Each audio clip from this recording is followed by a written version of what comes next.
Attention, j'attaque, hein. J'attaque, hein, poupée. Excusez-moi, vous savez pas que je peux trouver un hôtel? J'ai raté mon train. Je rate souvent mes trains. J'ai besoin de prendre un peu l'air encore. Vous marchez avec moi? Oui. Entrer dans l'intimité des autres, ça vous excite? Non. Je dirais non, et en même temps, je pense qu'à notre époque, il faut faire un effort parce qu'on a quelque chose en nous qui fait qu'on a envie de violer l'intimité parce qu'on fait tout pour qu'on puisse la violer. Donc, ça ne m'excite pas, mais l'être humain a en lui une espèce de curiosité qui veut toujours... on doit faire un effort pour ne pas répondre à cet appel. C'est un peu comme de ne pas regarder les accidents. Quand il y a eu un accident sur la route, de faire un effort parce qu'il y a quelque chose en nous qui fait qu'on est curieux, et très souvent de curieux du malheur des autres. En revanche, je veux bien partager l'intimité de quelqu'un dans la mesure où le partage est fait de manière... comment dirais-je? Parce que moi j'ai fait un festival sur l'intime, j'imagine que la question doit être pour ça, et que par exemple, s'ils révèlent une part de leur intimité, ça reste du domaine pour moi de l'artistique, et pas de la curiosité malsaine ou de l'anecdote, je m'en fous. Parce que je pense que ce que j'aime beaucoup, c'est quand quelqu'un me fait partager son intimité, qui me parle à la fois de la mienne, alors qu'on ne se connaît pas. Et voilà. Mais vouloir entrer dans l'intimité de quelqu'un, ça, non. Tout le monde me dit, on ne peut plus faire marche arrière. Je dis, si, on pourrait, c'est exactement comme une addiction. Tu peux très bien dire, on va tous arrêter de boire. Si moi je dis, j'ai envie d'arrêter de boire, je prends un exemple au hasard, hein, eh bien tous mes copains vont faire un effort en disant, quand il vient à la maison, je ne vais pas lui proposer à boire, et on ne va pas boire quand il est là. Eh bien, je pense qu'on pourrait faire tout ça, se dire, et si on freinait un peu, quoi, même si on se dit, ah, je le lirais bien, non, on doit se dire, non, il faut tous faire un effort, comme ne pas ralentir devant les accidents. Je prends l'autre. C'est très dogmatique, hein, ce que je dis, mais c'est pas grave, je suis très pérante. Regrettez-vous souvent d'avoir dit non? Ou oui. Non, ce serait plutôt que je ne sais pas dire non. Que oui, plus souvent, et je n'ai jamais regretté quelque chose que j'ai fait. Une fois que je l'ai fait, je l'ai fait. Je m'accommode avec ma conscience. Un livre qui vous aide à vivre. Oh, tous, non, tous les bons livres. Lire m'aide à vivre. Donc ça ne pourrait même pas être un livre.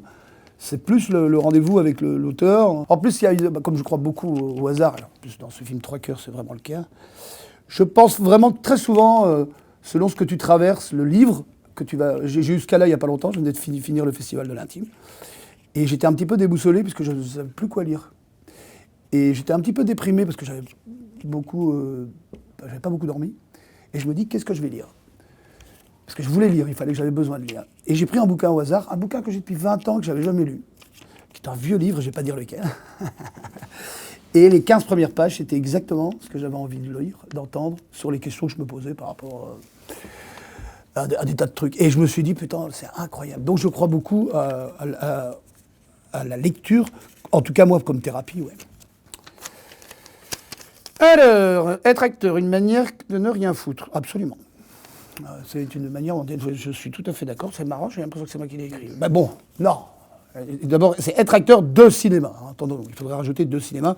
Moi, personnellement, je ne trouve pas que ça demande... Si. En vieillissant, je trouve quand même que ça me prend quand même beaucoup d'énergie de ne rien faire. Et que ça coûte plus de temps, ça me coûte plus que de faire. Parce que t'attends, tu fous rien. Et donc à la fin, je me dis, je suis payé pour ne rien foutre. Ça, c'est vraiment le cas, parce que je ne fous rien entre les prises. Donc là, ça commence un petit peu à m'embêter. Je préférerais foutre. Mais ça fait partie du jeu de l'acteur de cinéma que de ne rien foutre entre les prises. Et même lire, j'ai du mal, hein, entre les prises. Alors, Benoît Jacot, une certaine idée du romantisme. Ah, absolument. Alors ça, je suis tout à fait d'accord. Et c'est quand même le dernier réalisateur, enfin non, il y en a certainement d'autres, mais en tout cas un des meilleurs, et qui a osé faire un film romantique. Et quand il me l'a proposé, c'est couillu en 2014 de dire je vais faire une véritable histoire de romantisme, mais même dans le sens, on va pas me dire presque littéraire, c'est-à-dire de dire on va mourir d'amour, tu vas jouer un coup de foudre, mais tu n'oses même plus faire ça, sauf dans les comédies romantiques, ça n'en est pas une, hein, je rassure tout le monde. Mais jouer un coup de foudre, ben, tu te dis mais t'es fou. En 2014, dire... Et après tu vas... Bon après je ne vais pas expliquer tout le film, mais lui le fait. Il l'a fait et on a joué ça, et il y arrive, alors que ça pourrait être complètement neuneux. On pourrait se dire, attends, c'est casse-gueule, quoi. Eh ben non, on y est arrivé. Et une certaine idée de romantisme, oui, parce qu'il est comme ça. Il est très romantique, même sous ses aspects de Clint Eastwood, je fume le petit cigare. C'est un garçon qui se cache. Qu'est-ce qui vous révolte? Ça, c'est la question de merde.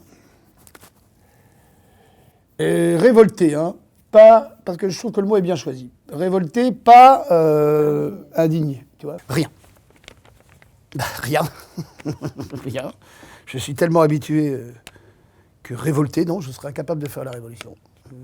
Non, Et indigné, pas grand-chose. Ces genres de questions à la merde, ça, il faut jamais répondre. Je le dis tout de suite. Êtes-vous un séducteur? Oui, je pense que oui. C'est ce que m'a reproché longtemps les gens qui vivent avec moi. Un acteur est toujours dans la séduction. Toujours. Il n'y a rien à faire, tu ne peux pas t'en empêcher.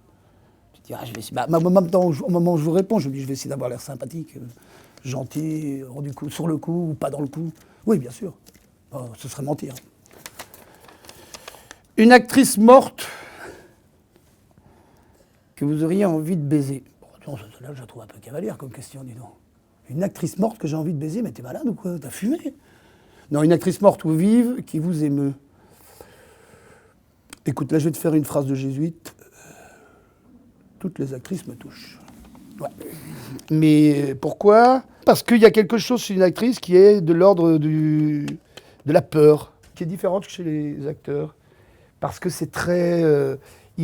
on garde toujours dans ce métier, je trouve, une sorte de côté très macho, qui fait qu'une actrice a toujours une espèce de doute permanent de savoir si oui ou non elle est choisie parce qu'elle est vraiment bonne actrice ou parce qu'elle est belle. Et qu'il y a cette peur permanente de se dire est-ce que tu m'aimes parce que je suis bien foutu ou parce que je suis comme ça ou parce que je joue très bien. Alors sauf les filles, cas de figure où on se dit bon bah c'est sûr que c'est pas mon physique qui est choisi. J'ai toujours vu ça chez les filles, ou chez les actrices où tu te dis est-ce que c'est vraiment moi qu'on aime ou c'est l'image que je donne de moi. Pour moi ça me les rend toutes émouvantes parce que c'est un double combat. Alors, si vous n'étiez pas devenu acteur, oh purée, qu'est-ce que j'aurais fait? Je sais pas. Ouais, j'étais dessinateur au demeurant, mais j'étais pas... Qu'est-ce que j'aurais fait? Je sais pas. Là, je pense qu'il faut... Je sais pas. Heureusement qu'ils ont inventé ce métier pour moi, parce que je sais pas ce que j'aurais foutu. Même maintenant, j'ai 50 ans bientôt, je me dis, bon, qu'est-ce que je ferais si je faisais autre chose? Mais je sais rien foutre. Pas tant sans rire, je sais rien foutre. Donc je me dis, ça, je vais te la garder de côté si j'étais... Je vais me la mettre dans la poche. De devenir beau avec l'âge. Oh, t'es gentil. Mais c'est pas une question en fait. T'as pas mis de point d'interrogation. C'est gentil, ma chérie, il faut qu'on se voit après. Non, c'est parce que, comment dire, ça me touche. Mais non, c'est plus, comment dirais-je. Petit, j'avais déjà une tête de vieux. Et je te jure que c'est vrai. Mes copains m'appelaient tête de vieux. L'avantage qu'on a, c'est la phrase de Gainsbourg, c'est que la beauté sur la laideur, c'est qu'elle dure toute la vie. Et qu'après, tu t'habitues, en fait. C'est juste une question d'habitude. Que si tu me voyais débarquer alors que tu me connais pas d'Inève ni des dents, tu dirais qu'est-ce que c'est que cette gueule de con? Mais comme tu t'habitues, que ça fait quand même 20 ans que j'emmerde tout le monde avec ma gueule, tu finis par t'habituer comme on s'habitue à un point de vue de merde, quoi. Tu dis, oh, c'est pas si mal, en final. Je pense que c'est plus de l'habitude, c'est de l'ordre du... De quoi avez-vous envie? Ça, c'est une jolie question. Je sais que ça, c'est la question la plus difficile à répondre. Parce que c'est les moments où tu te retrouves tout seul avec toi, tu te dis, mais putain, c'est là que tu peux te sentir complètement largué. Quand tu sais plus du tout de quoi tu as envie, tu te dis, mais je sais pas. Et ça, c'est vraiment la question détresse, SOS détresse. Je sais plus de quoi j'ai envie. Et pour l'instant, je dois te dire la vérité, de quoi j'aurais envie. Si je sais, mais ça va être un petit peu décevant. De rien foutre. D'avoir les coups des franges, quoi. Rien foutre. Comme je dis, me glisser dans un espace spatio-temporel où plus rien... ce que j'expliquais d'expliquer à Benoît Jacot, qui ne comprend pas, puisqu'il travaille tout le temps. Et que je lui dis, à partir du 25, j'ai fini mon tournage avec Jacot, normal, le 25, là, je rentre dans un autre espace-temps. Ça va être le mien, c'est-à-dire, il n'y a personne qui m'attend, il n'y a personne qui attend rien de moi.